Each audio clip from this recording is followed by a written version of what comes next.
Have you ever thought about surveying your clients or potential clients to get some data and information, but just aren't sure where to get started? Well, today I'm going to share with you the first steps to take when you are starting a new market research project.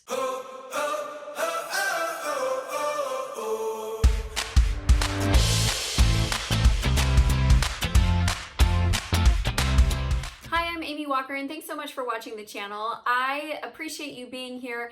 In this channel, we create videos on specific topics to help you grow your business, but also we give you topics to help you balance your personal life. And if you are new to the channel and just joining us, make sure that you subscribe and hit that bell notification so that you can get notified every time we release new content Monday through Friday. And if you're not new to the channel, today is a big day because the cast is gone. So I got my cast off a week ago and I have been really working on my movement. So like this, you guys, is impressive. That's as far as it goes. But it wasn't moving at all a week ago. So if I move my arms and they look a little chicken army over here, it is. So, but I'm excited to talk about this topic. Back in the day, in my husband's former life, he was the vice president of a market research firm.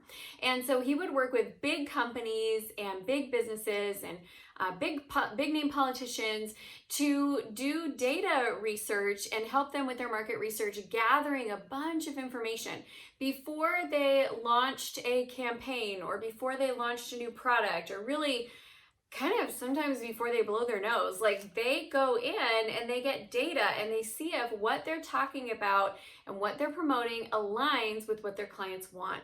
They spend a lot of money on these projects. They spend months on these projects, sometimes years, and it protects them from making bad moves and helps them to improve their service. I am a big believer in doing research to your client base or potential client base. However, I know that maybe a project of that type of caliber is outside your budget and outside your timeline and maybe just a little intimidating to start with. So what we're going to be doing today is talking about how you can take that principle of don't launch something before you know if it's going to work or not, and how do you bring that into your small business. So in today's video, we're going to do two things. First, I'm going to share with you the first steps you need to take when you are launching a market research campaign. Second, I'm going to share with you the types of data that you can get and how you can utilize these for your business. And third, I'm going to give you the tool that you need that's free and easy to use so you can get started surveying your clients right away. All right, let's jump right in. First thing that you need to do when you are creating a market research campaign is you need to know what is the objective of the data. What are you going to use this data to accomplish? What is it for? Is it for improving your customer service? Is it for improving your messaging and being more spot on with what your clients need to hear from you? Is it to get feedback on a potential project or product? Is it to identify new marketing opportunities and places to connect with your ideal client? So a lot of different reasons why you might want to do a survey, but you need to know what that primary objective is before you go in. Because in my experience, when you create a survey that tries to pull everything you could ever possibly want to know, your data gets very hard to use because it's almost too much and it almost contradicts itself. Whereas when you create a really focused survey, that's where I feel like you get the best, most usable data. So the second thing you need to know before you get started is you really do need to know who is the target user. Like, who do you want to take this survey? Because let's say that I want to survey my ideal client, which is a small business owner and entrepreneur, and I put this out on Facebook, and my mom takes the survey because she likes to support everything that I do. Well, my mom's data is gonna mess up the survey and it's not gonna be right. Or let's say that I want to survey new and emerging business owners and I've got experienced ones in there. Or I want to survey people who are trying to scale to 7 figures and I've got startups in there. So we really need to know who this survey is supposed to go to and be really clear on that. You can even ask some questions in the beginning that they can identify, and then you can throw out the data that doesn't fit with what you're looking for and only look at the data that you want. Now, how are you going to use the survey? What type of data are you going after? So one type of data that you might go after is trying to identify client needs. What are some of the challenges that they have? What are their pain points? What products do they feel dissatisfied with? What products do they wish that they could have? If you've got a product in mind, you can survey if they actually feel like that's a need for them or a want for them, or if they just aren't interested in it. Now, why is that data important? Because you guys, it takes a lot of time and a lot of money to produce a product or a program or even a video or whatever you're making. If nobody wants it, let's find that out on the front end. I have a good friend of mine who had this really fun idea that she thought was fantastic. And it was this women's organization, and they were going to put on events and they were going to bring groups of people together. And it was this big thing in her mind. It had like pageant type elements to it. And she went and surveyed, and what her data told her was that it was something that was not a need, but sounded like fun, and the people were not willing to pay what she would have needed to charge for it to feel like it was worth her time. So in that moment, she said, okay, this is not going to work. Instead of pursuing and building this business, let's scrap it.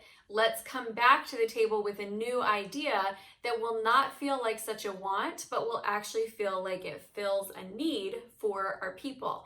And she did, and it was a very successful launch. So that can save you a lot of time and money chasing something that your clients don't feel like they need. Next way you can use a survey is to test your messaging. I did this really recently with a client of mine. He is launching a new network and wanted to test the messaging. And so we had some words that we had been playing around with that we couldn't really quite land on a tagline. So we put the words together in multiple different combinations and we asked them which they resonated with best. We also had a list of what we thought were the pain points, and we listed them all out, and then we had the clients go through and say, in order of importance, this is a pain point that I always agree with, this is a pain point I never agree with. And they went through and ranked them, and then we were able to see that some of the things we thought were a big deal were not a concern to the clients. And some of the things that we maybe thought were lesser concerns were primary concerns for the clients. And so based off of this survey, we've built all of the copywriting for the marketing campaigns. We've developed the landing page, the emails, the invitation scripts. Everything that we've done has been based around these pain points.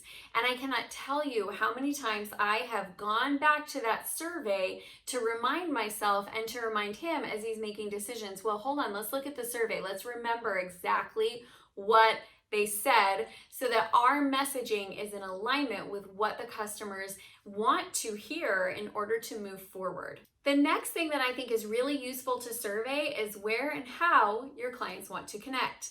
So if you are looking at your marketing budget for the year and you're thinking, where should I invest this? Should I be running ads on this platform or that platform? Should I be attending this event or this event? Should I be doing direct mail or email marketing? It's a great thing to ask your clients, where and how do they want to connect? Do they like text messaging? Do they prefer that you send things in the mail? Do they only want to meet up at conferences? Do they want you to call them? Do they not want you to call them?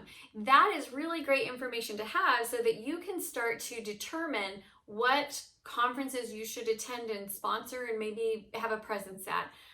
What magazines you should be running ads in. If you don't know where your clients are spending their time, it's hard to know where to put your messages and make sure that they really connect. The last thing that I think is incredibly useful to survey on is your customer service and your delivery.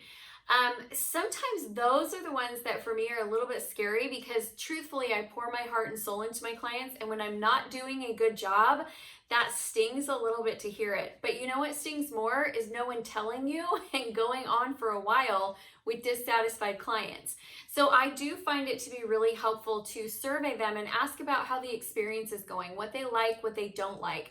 I recently launched a new program with a beta group, and over the course of it, my whole goal with this beta group was to test some theories that I had, and I realized that a lot of the theories that I had were not quite right, and what we hadn't nailed in on the experience that the customers wanted. And that feedback that they gave me was really, really useful, because instead of launching it full scale, I launched it in a small group. I got feedback, and now I can make different decisions and restructure so that moving forward, it's going to be a better fit for them and for me. That's great information to have. So I told you that I would tell you how you can run these surveys, and I have two resources for you. One is completely free and one is potentially free. So completely free is you can use a Google form. You can create a simple form on Google. You can put the data in and be able to get the information and go through and look at the data. And I have used these before for surveys and they're very helpful. However, my second is my favorite. I use the Google Forms when I'm doing a lot of people and that survey is going to run for a long time and there's a lot of questions. So I have done surveys that are like 20-minute surveys where I'm really trying to gather just a lot of data. Those I have done in Google Forms. However, my favorite when I'm doing a short, real focused survey is I like to use SurveyMonkey. SurveyMonkey has beautiful data. You can create a free survey on there as long as you don't have too many questions. If you go over a certain amount of questions, you are going to need to do the paid version. But to do a short survey, you can do it for free. And then the data compilation is so pretty when they bring it back to you. It has like bar graphs and they'll take your answers and put them into percentages and rank them for you. And you just get back this really nice report that makes your data feel easy to use and very, very readable. So those are my recommendations for you. Now, I have a little homework for you on this video. I would love for you to figure out what is one area that you could use some input from your clients. Create a simple survey, even if it's just a free 10 question or less survey on SurveyMonkey that you send out to your email list. You're going to be able to get some great information that will help you make better decisions as you are moving your business forward. If this has been helpful for you, I would love for you to leave me a comment. Make sure you hit the like button. If you haven't done it yet, subscribe to the channel, because we give great information to help you grow your business. And I would love for you to join me in my private Facebook group. It's a community where you can interact with other entrepreneurs, ask your questions, get connected, and it's called the CEO Spot on Facebook. There's a link in the comments. I would love to see you over there. That, my friends, is it for today. So thank you so much.